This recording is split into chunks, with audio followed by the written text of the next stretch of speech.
Hi කොහොමද යාළුවනේ? අද මේ 2024 මම ගෙන මේ පළවෙනි වීඩියෝ එක මම මේකෙන් ගේන්න හදන්නේ පවර් ප්ලැට්ෆෝම් එකේ තියෙන තව පාර්ට් එකක් තමයි පවර් ඔටෝමේෂන් කියන එක. එතන මේ පවර් ඔටෝමේෂන් කරගන්නේ කොහොමද කියලා තමයි මේ පාඩමෙන් තියෙන්නේ. ඊට ඉස්සෙල්ලා ඔයගොල්ලෝ බලන්න ඕන දෙයක් තියෙනවා. මම මේ ප්ලේලිස්ට් එකෙන් තව වීඩියෝ දෙකක් මුලින් දාලා තියෙනවා. ඒ දෙක බලන්න. ඒක මේ පවර් ඇප්ස් එකේ මම කරපු වීඩියෝ එක. ඒ දෙක ෆලෝ කරලා තියෙනවා නේද? ඒ දෙක බලන්න ඕනේ නැහැ කවුරුත්. ඒකෙන් වෙන්නේ මේ කොහොමද Microsoft 365 account එකක් හදාගන්න කියන එක තමයි මුලින් තියෙන්නේ. Microsoft 365 account එක හදාගෙන ඊට පස්සේ developer account එකක් හදාගෙන මෙතනට එන්නේ කොහොමද කියන එක ඒ වීඩියෝ එකේ සම්පූර්ණයෙන්ම තියෙන environment හදාගන්න විදිය ඔක්කොම ඒකේ තියෙනවා. වීඩියෝස් දෙකේම. ඒ දෙක බලලා මෙතනට එන්න. ඒ දෙක බලලා තියෙනවා නම් කෙලිම මේක පටන් ගන්න පුළුවන්. හරි මුලින්ම මම කරන්නේ මෙන්න මෙතනට යන්නේ ඒක. මේ URL එකේ මෙන්න මෙතන මෙන්න මේක ටයිප් කරන්න ඕනේ මේ කොටස. මේක තමයි මම පොඩ්ඩක් පැත්තකට යන්නම්. තියෙන්නේ මෙන්න මේ කොටස ටයිප් කරන්න මුලින්ම. ඒ කියන්නේ make.powerautomate.com. මෙතනට ආවට පස්සේ අපේ ලොගින් එකක් අපි හදාගත්ත ලොගින්ස් ටික අහනවා. ඒ ලොගින් වුණාට පස්සේ මෙතනට තමයි එන්නේ. මේ power automation කියන section එකට. ඊට පස්සේ අර කලින් මම ওই developer accounts හදාගන්න විදියක් කියලා දුන්නා. ඒ වගේ මෙතනට ගිහිල්ලා ඒක හදාගත්තට පස්සේ මේ පැත්තට ගියා. මෙතනට ගිහිල්ලා ක්ලික් කරා. ක්ලික් කළා මගේ developer environment එකට යනවා. හරි. එතකොට power automation දැන් developer environment එකේ මම ඉන්නේ. එතකොට මේකෙන් අපිට ඩිවලප් කරගන්න පුළුවන්. හරි. අපි දැන් එතනට ගියාට පස්සේ බලමු මොකද වෙන්නේ කියලා. දැන් අපි වෙන්නේ මේ ඇවිත් තියෙන power automation කියන section එකට. ඒ කියන්නේ make.powerautomate කියලා login වුණා මෙතනට ආවා. මේ පැත්තේ තියෙනවා අර විදියමයි. දැන් මේ පැත්තේ තියෙනවා create කිව්වම අලුතෙන් automation එකක් හදන්න පුළුවන්. ඊට පස්සේ templates තියෙනවා මේ පාවිච්චි කරන්න පුළුවන් templates එක එක.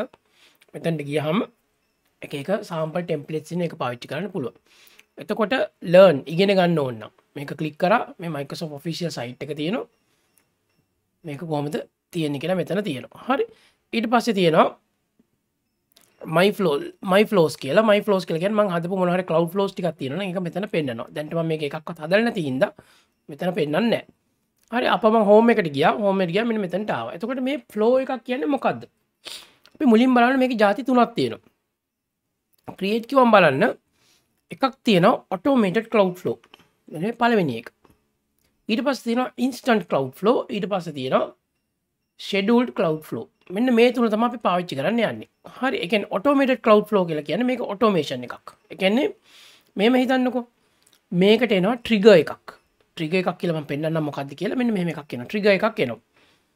අපි හිතමු මෙහෙම කතාවක්. මේකේ මේ trigger එකක් කියලා කිව්වේ අපි හිතමු මට email එකක් ආවොත් අන්න trigger එකක්. මගේ ඉන්බොක්ස් එකට ඊමේල් එකක් එනවා. ඒ ඊමේල් එක ආවොත් ෆ්ලෝ එක රන් වෙන්න පටන් ගන්නවා. ඒක තමයි ට්‍රිගර් කියන්නේ. එහෙම නැත්නම් මගේ ඩේටාබේස් එකක් තියෙනවා. මේ ඩේටාබේස් එකට අලුතෙන් රෙකෝඩ් එකක් ඉන්සර්ට් වුණොත් මේ ෆ්ලෝ එක ට්‍රිගර් වෙනවා. එහෙම නැත්නම් ඒකට උදාහරණයක් ගත්තොත් අපි තුමු මගේ ඉන්වොයිස් කියලා ටේබල් එකක් තියෙනවා. ඉන්වොයිස් ටේබල් එකට අලුතෙන් රෙකෝඩ් එකක් ඉන්සර්ට් අලුත් ඉන්වොයිස් එකක් ඇඩ් වුණොත් ඒ ඉන්වොයිස් ඉන්ෆර්මේෂන් ටික අරගෙන මම අදාළ පුද්ගලයෙකුට ඊමේල් එකක් යන්න ඕනේ. අපිට ඒක ඔටෝමේට් කරන්න පුළුවන්. එහෙම නැත්නම් අපිට තියෙන තව එකක් තමයි ඉන්ස්ටන්ට් ක්ලවුඩ් ෆ්ලෝ කියලා කියන්නේ. ඉන්ස්ටන්ට් ක්ලවුඩ් ෆ්ලෝ කියලා කියන්නේ මේ කොටසෙන් මෙන්න මෙතන මේ කොටසින් ඉන්ස්ටන්ට් ක්ලවුඩ් ෆ්ලෝ කියලා කියන්නේ අපි නිකන් ට්‍රිගර් කරන්න ඕන. අපි ට්‍රිගර් කරන්න ඕන ඒක. අපි හිතමු මට ඒකේ මම උදාහරණයක් කිව්වොත් මෙන්න මෙහෙම ට්‍රිගර් එකක්. අපි ගත්තොත් මෙහෙම එකක්. අපි හිතමු දැන් මම live එකක් ඇප්ලයි කරනවා. එහෙම නැත්නම් මම ඉන්න තැනක් කාටට ලොකේෂන් එකක් ෂෙයා කරනවා. එහෙම නැත්නම් අපි හිතමු ඩ්‍රයිවර් කෙනෙක් ඉන්නවා. එයා වාහනේ අරන් යනවා. වාහනේ අරන් යනකොට එයාට අපි කියලා තියෙනවා කොහේ හරි නැවතුවොත් නවත්තපු වෙලාව අපිට රෙකෝඩ් කරන්න කියලා. මට ඕන නම් පුළුවන් මේක ඉන්ස්ටන්ට් ක්ලවුඩ් ෆ්ලෝ එකක් හදලා එයාට බටන් එකක් ක්ලික් කරන් දුන්නාම එයා ඉන්න ලොකේෂන් එකයි ටයිම් එක ඔක්කොම ඔටෝමේට් කරලා මගේ ඩේටාබේස් එක සේව් කරගන්න. අන්න ඒ වගේ එකක්. ඊට පස්සේ තියෙනවා මෙන්න මේක. scheduled cloud flow එකක්. scheduled cloud flow කියලා කියන්නේ ඒකෙන් වෙන්නේ මෙහෙම එකක්. අපි හිතමු වෙලාවක් දීලා අපි හිතමු හැමදාම රෑ 12ට මේක රන් වෙන්න ඕනේ. අපි හිතමු එහෙම නැත්නම් අපිට මාසෙට සැරයක් මේක රන් වෙන්න ඕන. අන්න ඒ වගේ ෆ්ලෝ එකක්. මේ ෆ්ලෝ එක එකමයි වෙනස් වෙන්නේ මේ ට්‍රිගර් එකේ. එකක් ට්‍රිගර් වෙනවා, එකක් මැනුවල් ට්‍රිගර් එකක් තියෙනවා, අනිත් එක ටයිමින් එක. මම මේ පැත්තේ තියෙන ටික මේ තුන describe and design කියලා කියන්නේ මේක AI tool වලින් අපිට කරන්න පුළුවන් එකක්. අපි describe කරන මට මේක මේ જાති එකක් ඕනේ කොහම එයා ෆ්ලෝ එක හදලා දෙනවා. ඒක අපි පස්සේ බලමු. සා desktop flow එකයි මේ process mining කියන එකයි මම වෙනම පාඩම් වලින් කියලා දෙනවා. අපිට මේක basic එකක් ඉඳලා අපි focus කරන්නේ මේ automated cloud flow, instant cloud flow, scheduled cloud flow. ඒ කියන්නේ මේ cloud flow කියන section එක තමයි අපි මේ series එකෙන් focus කරන්නේ. හරි. හරි සාමාන්‍යයෙන් අපි හැමෝම දන්න එකක් නේ flow chart කියන්නේ. එතකොට අපි එකක් බලමු මෙන්න මේක. flow chart එකේ තියෙනවා මොකද්ද? සාමාන්‍යයෙන් අපි ගත්තොත් මේකේ තියෙනවා start එකක්. හරි ඊට පස්සේ මොකක් හරි අපේ තියෙනවා ඊළඟට මොන හරි ප්‍රොසෙස් එකක් අපි තුමු ස්ටෙප් එකක් කියලා මම කියන ස්ටෙප් 1 ස්ටෙප් එකක් තියෙනවා හරි ඊට පස්සේ දෙවෙනියට දෙනවා ස්ටෙප් 2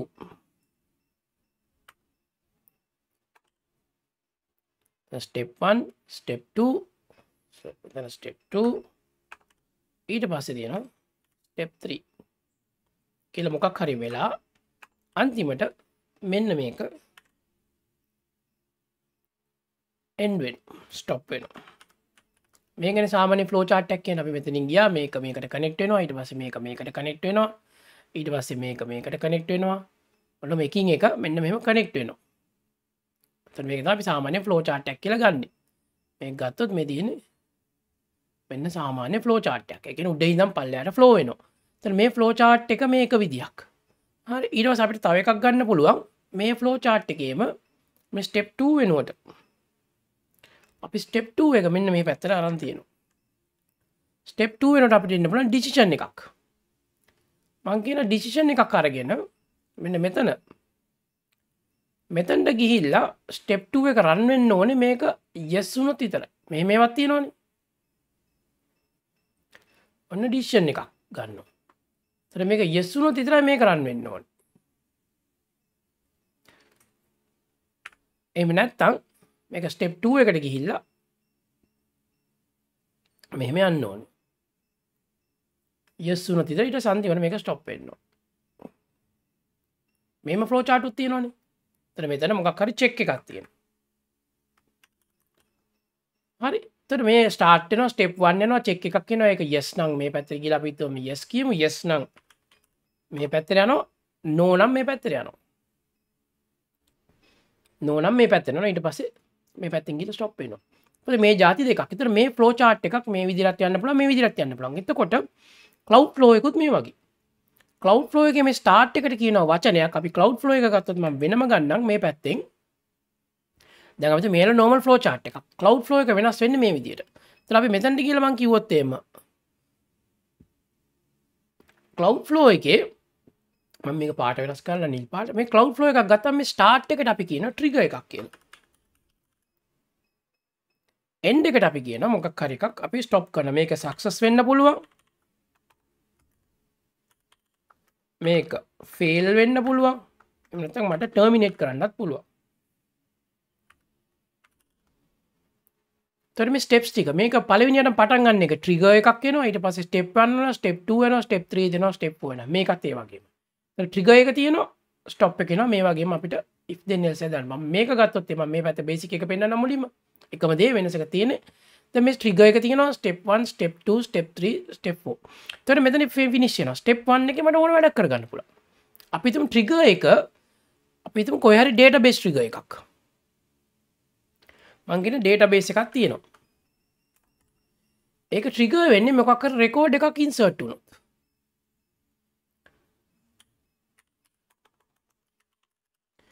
ට්‍රිගර් වෙනවා. ඊට පස්සේ මේකෙන් ගන්නවා මේ ට්‍රිගර් එකේ database එකේ රෙකෝඩ් එකක් ඉන්සර්ට් වෙනවා. මේක ට්‍රිගර් වෙන මෙන්න පටන් ගන්නවා. ස්ටෙප් 1 එක දුවනවා. ස්ටෙප් 1 එක මට කියන්න පුළුවන් ඉන්සර්ට් වෙච්ච රෙකෝඩ් එක ගන්නවා. ස්ටෙප් 2 එකේ මං කියනවා මේ රෙකෝඩ් එක මොකක්ද ප්‍රොසෙස් එකක් කරනවා. ස්ටෙප් 3 එකේ ඊමේල් එකක් යවනවා. මෙතනදී ඉවර කරනවා. සක්සස් කියලා. හරි. මෙන්න මෙහෙම තමයි cloud flow එකක් වැඩ කරන්නේ. මොකක් හරි ට්‍රිගර් එකක් ඕනේ. ඒතර අනිත් cloud flow එක මතකනේ. ඒක මැනුවල් එකක්. කවුරු හරි මිනිස්සෙක් ඉඳන් මේක ට්‍රිගර් කරනවා බලෙන් බටන් එකක් ප්‍රෙස් කරලා. ඒක එකක්. එහෙම නැත්නම් තව flow එකක් තියෙන්න පුළුවන්. අපි හිතමු මෙන්න මෙහෙම එකක්. තව එකක් තියෙන්න පුළුවන් schedule එකක්. හැමතිස්සෙම මේ වෙලාවට රන් වෙන්න ඕනේ. ඒකත් මේ විදිහට ට්‍රිගර් ගන්න පුළුවන්. මේ ಜಾති තුන තමයි අපි ඉගෙන ගන්න යන්නේ. එක්කෝ මොකක් හරි ට්‍රිගර් එකක් ඉන්සර්ට් එකක් ඊමේල් එකක් ඩේටාබේස් එකක් ඕන එකක් මෙතන වෙන්න පුළුවන්. මෙතන මැනුවල් ට්‍රිගර් එකක්. මිනිස්සෙක් ඉඳගෙන බටන් එකක් ක්ලික් කරනවා. මේක ෂෙඩියුල් ට්‍රිගර් එකක්. මේ ಜಾති තුනේ මොනවා කරත් මේ ටික එකමයි. මේ තුනෙන් ට්‍රිගර් වෙන විදිහ සහ මේක ඇවිල්ලා මොනවද වෙන්න ඕන කියන ටික. අන්න ඔහොමයි ෆ්ලෝ එක වැඩ කරන්නේ. හරි. එතන අපි බලමු පළවෙනි ෆ්ලෝ එක හදලා. දැන් අපි බලමු ක්ලවුඩ් ෆ්ලෝ එකක් හදන විදිය. අපි යනවා මුලින්ම ඔටෝමේටඩ් ක්ලවුඩ් ෆ්ලෝ. මම කියන ක්ලික්. හරි. අපි මෙතනින් මේකට නමක් දුන්නා. දැන් අපි ට්‍රිගර් එකක් ගන්නවා. මෙතන ඊමේල් කියලා සර්ච් කරාම බලන්න මෙන්න මේකේ ට්‍රිගර් එක එනවා. හරි. මෙන්න මෙතන බලන්න දෙකක් තියෙන. එකක් ඇවිල්ලා when new email arrives in version 2 outlook.com. මට තියාගන්නද මේ outlook.com කියලා කියන්නේ live account එක, work account එක නෙමෙයි. හරි. ඊට පස්සේ තව එකක් තියෙනවා when a new email arrives මේ තියෙන office 365 outlook කියලා. මෙන්න මේක තමයි සිලෙක්ට් කරන්න ඕන. Office 365 Outlook මේ outlook.com කියලා කියන්නේ අපේ normal Windows live account එකකින් එන එක. ඊට පස්සේ මම මේක create කරනවා. create කළාට පස්සේ දැන් මෙතන මේ invalid connection කියලා තියෙනවා. මේ connection එක බලමු මේ login වෙන හැටි. මම දැන් තාම permission හොයනවා. ඒකට